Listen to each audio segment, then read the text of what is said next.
porque a palavra diz. João 9:1. E passando Jesus, viu um homem cego de nascença. E os seus discípulos lhe perguntaram, dizendo: Rabi, quem pecou? Este ou seus pais, para que nascesse cego?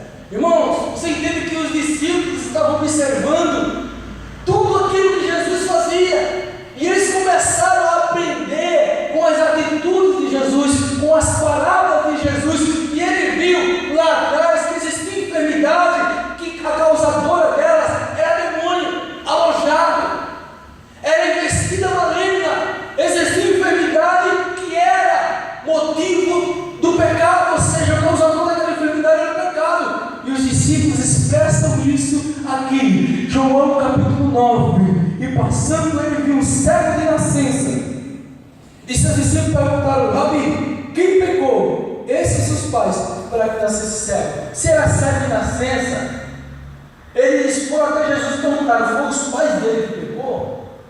Para que ele nascesse cego, visto que a enfermidade, que aquele problema já veio do ventre, então o pecado não era dele, se porventura fosse o pecado o causador daquela enfermidade.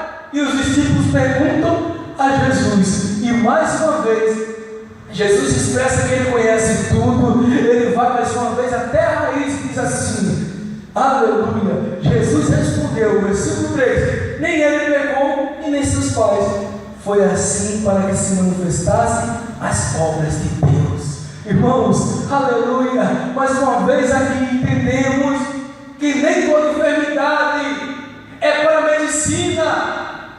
Existe enfermidade que a causadora dela é pecado.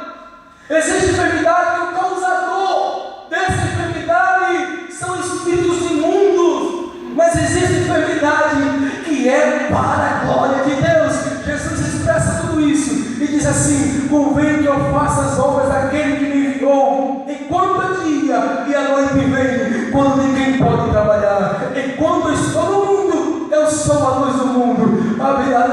Jesus estava dizendo assim: olha, enquanto vocês estiverem comigo, enquanto eu estiver convosco, essas obras vão acontecer, e vocês vão ter o discernimento para identificar os problemas.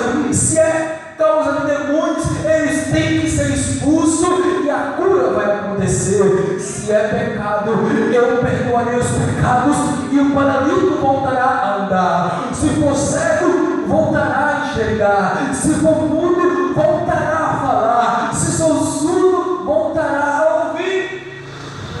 Mas se porventura essa enfermidade não é a causa dela, não é demônio, não é pecado, assim é a permissão de Deus. Assim aconteceu para que se manifestasse o poder de Deus, a obra de Deus, para que o Evangelho fosse anunciado. Aleluia! Tendo dito isso, cuspiu na terra e com a saliva fez lodo e untou os olhos do cego e disse: vai e lava-te no tanque de Siloé, que significa o enviado. Foi, pois, lavou-se e voltou vendo. Aleluia. Entendeu que Jesus foi lá e resolveu o problema? E o nome do Senhor foi glorificado. Então os vizinhos daquele que antes tinham visto que era cego dizia: não é esse aquele que estava sentado e mendigava? Os diziam: é este. E outros parecem com ele. E ele dizia: sou eu, sou eu. O maior testemunho da sua vida é você mesmo. A maior testemunho do poder do Evangelho é você mesmo. Você vai abrir a sua boca e vai dizer: foi eu que Jesus perdoou, foi eu que Jesus libertou, foi